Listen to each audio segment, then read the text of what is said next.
നമസ്കാരം. ഇന്ന് നമ്മളിവിടെ ചർച്ച ചെയ്യാൻ ഉദ്ദേശിക്കുന്ന ടോപ്പിക് ടീ ഓർ കോഫി. ഏതാണ് നമുക്ക് കൺസംഷന് നല്ലത്? നമ്മുടെ ഓവറോൾ വെൽനെസ്സിന് ടീ ആണോ കോഫി ആണോ നല്ലത്? ധാരാളം ആൾക്കാർക്കുള്ളൊരു സംശയമാണിത്. ഇതിനെക്കുറിച്ച് ചർച്ച ചെയ്യാൻ വേണ്ടിയിട്ട് നമുക്ക് ഇൻവൈറ്റ് ചെയ്യാം നമ്മുടെ ഡോക്ടർ സജി കുരുട്ടോളം സർ. നമ്മുടെ ഈ ടോപ്പിക്ക് ടീ ഓർ കോഫി, ഏതാണ് നമുക്ക് കൺസംഷന് നല്ലത്? ഒരു ഓവറോൾ വെൽനെസ്സിന് വേണ്ടിയിട്ട് ടീ ആണോ കോഫി ആണോ നമ്മൾ കൺസ്യൂം ചെയ്യേണ്ടത്? ചായയാണോ കാപ്പിയാണോ നല്ലത്?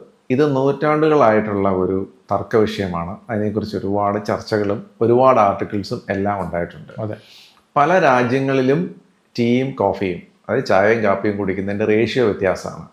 ഉദാഹരണമായിട്ട് USA അമേരിക്ക ഒരു കോഫി കൺട്രിയാണ്. അതായത് 75% ആൾക്കാരും കോഫിയാണ് കഴിക്കുന്നത്. നമ്മളിപ്പോൾ പല കേട്ടിട്ടുണ്ട്, സ്റ്റാർബക്സ് കോഫി, അതുപോലെയുള്ള പല മെയിൻ കമ്പനീസിനെ കുറിച്ച് കേട്ടിട്ടുണ്ട്. അതേസമയത്ത് ഇന്ത്യ ഒരു ടീ നേഷനാണ്. അതായത് ഇന്ത്യയിൽ ഏകദേശം 90% ആൾക്കാരും 90% പേരും കഴിക്കുന്നത് ചായയാണ് കഴിക്കുന്നത്. കേരളത്തിൽ എടുത്തു കഴിഞ്ഞാൽ ഏകദേശം 85% ആളുകളും ചായയാണ് കഴിക്കുന്നത്. അതായത് 15% മാത്രമേ ഉള്ളൂ കോഫി ഡ്രിങ്കേഴ്സ് ഇൻ കേരള. ഉദാഹരണമായിട്ട് നമ്മൾ ശ്രദ്ധിച്ചാൽ അറിയാൻ പറ്റും, Kannan Devan tea, AVT tea, Eastern tea, ഇങ്ങനെയുള്ള പല ടീ കമ്പനീസിനെ കുറിച്ചും നമ്മൾ കേട്ടിട്ടുണ്ട്. പക്ഷേ ഒരു കോഫി കമ്പനി കേരളത്തിൽ നമ്മൾ കേട്ടിട്ടില്ല.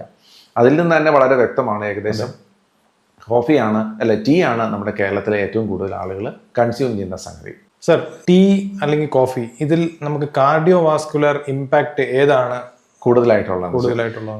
ഈ കോഫിക്കകത്തും ടീക്കകത്തുള്ള കോമൺ ആയിട്ടുള്ള ഒരു സംഗതിയാണ് കഫീൻ. പക്ഷേ നമ്മൾ കുടിക്കുന്ന കോഫിയിലാണ് ചായയിലുള്ളതിൻ്റെ ഡബിൾ എമൗണ്ട് ഓഫ് കഫീൻ കോഫിക്കകത്തുണ്ട്. അപ്പോൾ ഈ കഫീൻ നമ്മുടെ ശരീരത്തിൽ അകത്ത് വന്നാൽ ചില ഹോർമോൺസ് ഒക്കെ സെക്രീറ്റ് ചെയ്യുന്ന കൂടെ അതിന് കുറച്ചൊരു സ്റ്റിമുലേറ്റിംഗ് ഇഫക്റ്റ് ഉണ്ട്. ഉദാഹരണമായിട്ട് ബ്ലഡ് പ്രഷർ അല്പം കൂടും. അതുകൊണ്ടാണ് കാപ്പി കുടിച്ചു കഴിഞ്ഞ് അരമണിക്കൂർ കഴിഞ്ഞിട്ടേ BP ചെക്ക് ചെയ്യാവുള്ളൂ എന്ന് നമ്മൾ മുൻപൊരിക്കലൊരു എപ്പിസോഡിൽ പറഞ്ഞിട്ടുണ്ട്. കാരണം നമ്മുടെ പ്രഷർ ചിലപ്പോൾ ഒരു 10-15 മില്ലിമീറ്റർ കൂടാനുള്ള സാധ്യതയുണ്ട് കോഫി കഴിച്ചു കഴിഞ്ഞാൽ.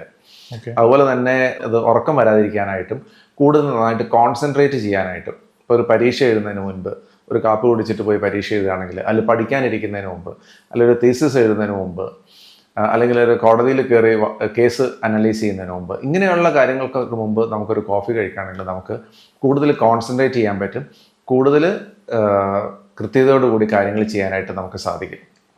അതേസമയത്ത് ടീയ്ക്കും അങ്ങനെ ഒരു ഇഫക്റ്റ് ഉണ്ട്, പക്ഷേ കോഫിയുടെ അത്രയും ഇഫക്റ്റ് ഇല്ല. നെഞ്ചിടിപ്പ് കൂടാനുള്ള ഒരു ഇഫക്റ്റും ഉണ്ട് കോഫി കഴിച്ചു കഴിഞ്ഞാൽ. കൂടുതൽ കഴിച്ചു കഴിഞ്ഞാൽ നെഞ്ചിടിപ്പ് പെട്ടെന്ന് കൂടും. കഫീൻ്റെ ഉപയോഗം കൂടുതലുള്ളത് കൊണ്ട് ഈ കൊഗ്നിറ്റീവ് റിലേറ്റഡ് ആയിട്ടുള്ള ചേഞ്ചസ് എത്രത്തോളം? സ്ഥിരമായിട്ട് കാപ്പി കുടിക്കുന്നവരിൽ ഓർമ്മക്കുറവ് വരാനുള്ള ചാൻസ് വളരെ കുറവാണ്. ഇതിൻ്റെ ഒരു കാരണം കണ്ടുപിടിച്ചിട്ടുണ്ട്. ഈ അൽഷീമേഴ്സ് ഡിസീസ്, അതായത് പ്രായമാകുമ്പോൾ നമുക്ക് ഓർമ്മക്കുറവ് ഉണ്ടാകുന്ന ഒരു പ്രശ്നമാണ് അൽഷീമേഴ്സ് ഡിസീസ്. ഈ അൽഷീമേഴ്സ് ഡിസീസിൻ്റെ ഒരു കാരണം, അതുപോലെ തന്നെ ഓർമ്മക്കുറവിൻ്റെ ഒരു കാരണം, ഈ ബ്രെയിനകത്ത് അമൈലോയിഡ് എന്ന് പറഞ്ഞൊരു സംഗതി ഡെപ്പോസിറ്റ് ആവുന്നുണ്ട്. അപ്പോൾ ഈ കഫീൻ നല്ല കോൺസെൻട്രേഷനിൽ ശരീരത്തിലുണ്ടെങ്കിൽ ഈ രീതിയിലുള്ള അമൈലോയിഡ് ഡെപ്പോസിഷൻ ഒത്തിരി കുറയും. അപ്പോൾ അമൈലോയിഡ് ഡെപ്പോസിഷൻ കുറയുന്നതുകൊണ്ടാണ് സ്ഥിരമായിട്ട് കാപ്പി കുടിക്കുന്നവരിൽ ഈ ഓർമ്മക്കുറവ് വരാനുള്ള ചാൻസ്, പ്രത്യേകിച്ച് പ്രായമായിട്ട് വരുന്ന ഓർമ്മക്കുറവ് വരാനുള്ള ചാൻസ് വളരെ കുറവാണ്. ഇതുകൂടാതെ ഈ ന്യൂറോളജിക്കലായിട്ട് മറ്റൊരു പ്രധാനമുള്ള പാർക്കിൻസൺസ് ഡിസീസ് ഉണ്ട്. ഈ പാർക്കിൻസൺ ഡിസീസും ഇത് ഈ സ്ഥിരമായിട്ട് കോഫി ഡ്രിങ്കേഴ്സിൽ കമ്പയർഡ് ടു ടീ ഡ്രിങ്കേഴ്സ് അളവ് വളരെ കുറവാണ്. സാർ, ഇപ്പം ഇതിൻ്റെ അളവ് എന്തെങ്കിലും തിട്ടപ്പെടുത്തിയിട്ടുണ്ടോ? അതായത് ഡെയിലി ഇത്ര മില്ലിയാണ് കൺസ്യൂം ചെയ്യേണ്ടത്, ഇതിൽ കൂടുതലായാൽ പ്രശ്നമാണ്, അങ്ങനെ എന്തെങ്കിലും ഉണ്ട്? ഇപ്പം നമ്മളിപ്പോൾ നമുക്ക് പലർക്കും ടോളറബിൾ ലിമിറ്റ് വ്യത്യാസമുണ്ട്. അപ്പം മിനിമം ഒരു 1 കപ്പ് ഓഫ് കോഫി എല്ലാവരും കഴിക്കുന്നുണ്ട്. Maximum allowed cup of coffee എന്ന് വെച്ച് കഴിഞ്ഞാൽ നമ്മളൊരു സാധാരണ ഒരു നോർമൽ 60 അല്ലെങ്കിൽ 70 കിലോഗ്രാം വെയിറ്റ് ഉള്ള ഒരു വ്യക്തിക്ക് ഏകദേശം ഒരു 4 കപ്പ് ഓഫ് കോഫിയിൽ കൂടുതൽ കഴിക്കാതിരിക്കുന്നതാണ് നല്ലത്. കാരണം ഓരോരുത്തരുടെയും ടോളറബിലിറ്റി വ്യത്യാസമാണ്. സ്ഥിരമായിട്ട് കാപ്പി കുടിച്ചുകൊണ്ടിരിക്കുന്നവർക്ക് ചിലപ്പോൾ അതിൽ കൂടുതലായിട്ട് കുടിക്കേണ്ടി വരും. അത് ചിലർക്ക് കാപ്പി കുടിച്ചു കഴിഞ്ഞാൽ മറ്റ് സൈഡ് എഫക്ട്സ് ചിലപ്പോൾ ഉണ്ടാകാം. ചിലർക്ക് കൈക്കൊക്കെ വിറയുണ്ടാകാം, അതുപോലെ തന്നെ നെഞ്ചിടിപ്പ് ഉണ്ടാകാം, ചിലർക്ക് ഉറക്കക്കുറവുണ്ടാകാം. അതുപോലെ തന്നെ നമുക്ക് ആ ഒരു കോൺസെൻട്രേഷൻ കൂടുതൽ കിട്ടും എന്ന് പറയുമെങ്കിലും ചിലപ്പോൾ കോഫിയുടെ കോൺസെൻട്രേഷൻ, കോഫീൻ അധികമായി കഴിഞ്ഞാൽ ചിലപ്പോൾ ഉള്ള കോൺസെൻട്രേഷൻ നമുക്ക് ഇല്ലാണ്ടായി പോകാനും ചാൻസ് ഉണ്ട്. അപ്പോൾ എവറിത്തിങ് ഇൻ മോഡറേഷൻ ആണ് എപ്പോഴും ഒരു നോർമൽ ഇതിൽ ബാലൻസ്ഡ് മോഡിൽ പോകുന്നതാണ് നല്ലത്. അതെ, നമുക്ക് വേണ്ട എത്ര കോഫി കുടിച്ചാലാണ് നമുക്ക് പ്രയോജനം ഉള്ളത് എന്ന് നമ്മൾ തന്നെ കണ്ടുപിടിക്കണം. എന്ന് വെച്ച് കഴിഞ്ഞാൽ ആ ഒരു സ്റ്റിമുലന്റ് ലെവൽ വരെ. പിന്നെ അതുപോലെ തന്നെ ഇതിൻ്റെ ഈ ആൻറ്റി ഓക്സിഡൻറ്റ് ലെവൽ എത്രത്തോളം ഉണ്ട് സാർ ഈ കോഫിയിലായിരുന്നാലും ടീയിലായിരുന്നാലും ഇതിൻ്റെ ആൻറ്റി ഓക്സിഡൻറ്റ് ലെവൽസിൻ്റെ? ആൻറ്റി ഓക്സിഡൻസ് കോഫിക്കകത്തുമുണ്ട് ടീക്കകത്തുമുണ്ട്, രണ്ടിനകത്തുമുണ്ട് ആൻറ്റി ഓക്സിഡൻസ്. അപ്പോൾ രണ്ടും അതുകൊണ്ട് പ്രയോജനമുണ്ട് താനും. ഇപ്പോൾ ചായക്കകത്തുള്ള ആൻറ്റി ഓക്സിഡൻസ് കുറേ ആൻറ്റി ക്യാൻസർ പ്രോപ്പർട്ടീസ് ഉണ്ട്. പക്ഷേ കോഫിക്കകത്തുള്ള ആൻറ്റി ഓക്സിഡൻസ് അതിൽ കൂടുതലാണ്.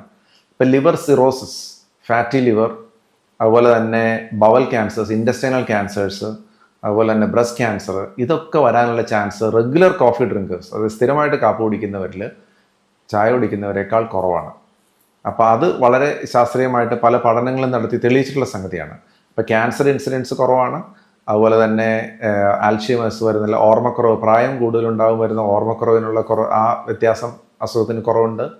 അതുപോലെ തന്നെ ഡയബറ്റീസിൻ്റെ ഇൻസിഡൻസും കോഫി ഡ്രിങ്കേഴ്സിൽ കമ്പയർഡ് ടു ടീ ഡ്രിങ്കേഴ്സ് കുറവാണ്. അതുപോലെ സാർ, ഈ ഡൈജസ്റ്റീവ് ഹെൽത്തിനെ ഇത് എത്രത്തോളം സപ്പോർട്ട് ചെയ്യുന്നുണ്ടാവും ഈ കൺസംഷൻ ഓഫ് കഫീൻ? ഇപ്പോൾ എനിക്ക് അതിൻ്റെ കൂടെ ചോദിക്കാനുള്ള, ഇപ്പം ധാരാളം ഈ കോഫി കുടിക്കുന്നതുകൊണ്ട് ഗ്യാസ്ട്രിക് ഇറിറ്റേഷൻ പോലെ എന്തെങ്കിലും ഉണ്ടാകാനുള്ള സാധ്യതയുണ്ട്? അത് ഈ കോഫി കുടിക്കരുത് എന്ന് നമ്മൾ പറയുന്ന ഒരു ഗ്രൂപ്പ് ഓഫ് ആൾക്കാരാണ് വയറ്റിൽ അൾസേഴ്സ് ഉണ്ടാകാനുള്ള ചാൻസ് ഉണ്ട്.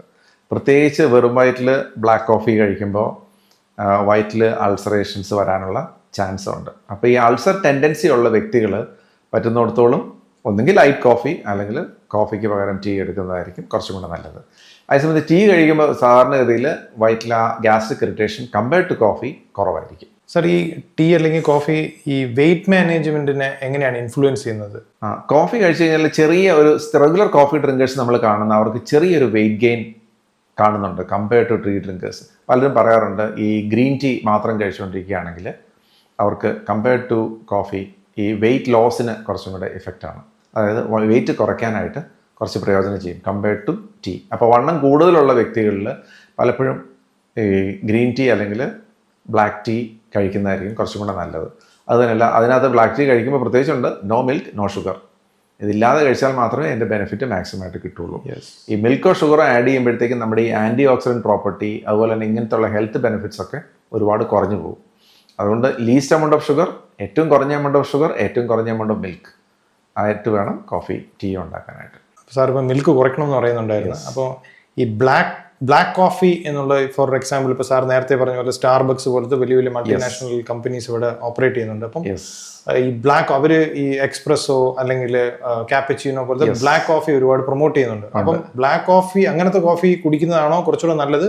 ഓർ നമുക്ക് ഹെൽത്ത് ബെനിഫിറ്റ്സും സ്റ്റിമുലന്റ് എഫക്റ്റും കിട്ടണമെങ്കിൽ ബ്ലാക്ക് കോഫി തന്നെ വേണം. ഓക്കെ. പക്ഷേ ഈ പല കോഫിയും ഭയങ്കര ഹെവി സ്ട്രോങ് കോഫിയാണ്. അതെ. പലപ്പോഴും ഒരു ചിലപ്പോൾ ഉച്ചയ്ക്കൊരു കോഫി കഴിച്ചാൽ ചിലപ്പോൾ അന്ന് രാത്രിയിൽ ഉറക്കം ചിലപ്പോൾ കിട്ടിയില്ല എന്ന് വരും. അത്രയ്ക്ക് സ്ട്രോങ് ആയിട്ടുള്ള കോഫിയാണ്. അപ്പോൾ ഓരോരുത്തരുടെ ടോളറൻസ് ലെവൽ വ്യത്യാസമുണ്ട്. അപ്പോൾ ഉദാഹരണമായിട്ട് ഇപ്പോൾ സ്ഥിരമായിട്ട് കോഫി കഴിച്ചുകൊണ്ട് നമുക്ക് അത്രയും കോഫി കുടിച്ചാൽ പോരാ ആ സ്റ്റിമുലന്റ് ഇഫക്റ്റ് കിട്ടാനെന്ന് കുറേ കഴിയുമ്പോൾ നമുക്ക് that means it's A tolerance ആണ് പലപ്പോഴും. അതെ. പിന്നെ ചിലർ പറയാറുണ്ട് അവർക്ക് ഇടയ്ക്കിടയ്ക്ക് നെഞ്ചിടിപ്പ് വരാറുണ്ട്, പാൽപിറ്റേഷൻസ് അല്ലെങ്കിൽ ആങ്സൈറ്റി വരാറുണ്ട്. അപ്പോൾ ഇവരൊരു റെഗുലർ കോഫി ഡ്രിങ്കർ ആണെങ്കിൽ, അതായത് കാപ്പി കുടിക്കുന്ന ആളാണെങ്കിൽ, നമ്മൾ അവിടെ നിങ്ങൾ തൽക്കാലത്തേക്ക് ഒരു 2 വീക്സിൽ 2 ആഴ്ചത്തേക്ക് ഇതൊന്ന് സ്റ്റോപ്പ് ചെയ്തിട്ടൊന്ന് നോക്കി ഈ സിംറ്റത്തിന് എന്തെങ്കിലും വ്യത്യാസം ഉണ്ടോ എന്ന്. പലപ്പോഴും നമ്മൾ കൂടുതൽ ടെസ്റ്റുകളും ഇമേജിങ്ങും പരിപാടികളും സ്കാനിങ്ങും ഒക്കെ ചെയ്യുന്നതിന് മുൻപ് ഇങ്ങനെയുള്ള ചെറിയ കാര്യങ്ങളൊന്ന് കറക്റ്റ് ചെയ്താൽ ചിലപ്പോൾ അങ്ങ് ശരിയാവും. അപ്പോൾ ഇങ്ങനെയുള്ള കാര്യങ്ങളും നമ്മൾ ശ്രദ്ധിക്കാറുണ്ട്. ഔട്ട് ഓഫ് ക്യൂരിയോസിറ്റി ഞാൻ ഒരു പേഴ്സണൽ ക്വസ്റ്റ്യൻ, സാർ ഒരു കോഫി ഡ്രിങ്കർ ആണോ ടീ ഡ്രിങ്കർ ആണോ എന്നുള്ളത് അറിയാനുള്ളൊരു? ഞാനൊരു സ്ട്രോങ് കോഫി ഡ്രിങ്കറാണ്. കാരണം നമുക്ക് കൂടുതൽ എഫിഷ്യൻ്റ് ആയിട്ട് ജോലി ചെയ്യാനും മെമ്മറി കോൺസെൻട്രേറ്റ് ചെയ്ത് വർക്ക് ചെയ്യാനും കോഫി തന്നെയാണ് ഏറ്റവും അഭികാമ്യമായിട്ടുള്ളത്. Okay sir, thank you so much. Sir, പ്രേക്ഷകരോട് സാറിന് എന്താണ് പറയാനുള്ളത്? കോഫി ആൻഡ് ടീ രണ്ടും നല്ലതാണ്. ഹെൽത്ത് ബെനിഫിറ്റ്സ് വെച്ച് നോക്കിയാൽ ആരോഗ്യപരമായിട്ടുള്ള പ്രയോജനം കോഫിക്കാണ് കൂടുതലായിട്ടുള്ളത്. ഡയബറ്റീസ് ഉണ്ടാക്കാനായിട്ടും ക്യാൻസറിനുള്ള ചാൻസും അതുപോലെ തന്നെ പ്രായം കൂടുമ്പോഴുള്ള അൽഷൈമേഴ്സ് ഓർമ്മക്കുറവിനും തടഞ്ഞു നിർത്താൻ കോഫിക്ക് ഒരു നല്ല ശതമാനം കഴിവുണ്ട്. പക്ഷേ കോഫി അമിതമായിട്ട് കഴിച്ചു കഴിഞ്ഞാൽ വയറ്റിൽ അൾസറേഷൻസോ അതുപോലെ നെഞ്ചിടിപ്പോ ഉറക്കക്കുറവോ ഒക്കെ വരാനുള്ള സാധ്യതയുമുണ്ട്. അപ്പോൾ ഇങ്ങനെയുള്ള പ്രശ്നങ്ങളുള്ളവർ പറ്റുന്നിടത്തോളം ഒന്നെങ്കിലും വളരെ ലൈറ്റ് കോഫി അല്ലെങ്കിൽ ചായ കഴിക്കുക. ഈ എപ്പിസോഡിനെ കുറിച്ചുള്ള നിങ്ങളുടെ കമൻസ് താഴെ കമൻറ്റ് ബോക്സിൽ രേഖപ്പെടുത്തണമെന്ന് താല്പര്യപ്പെടുന്നു.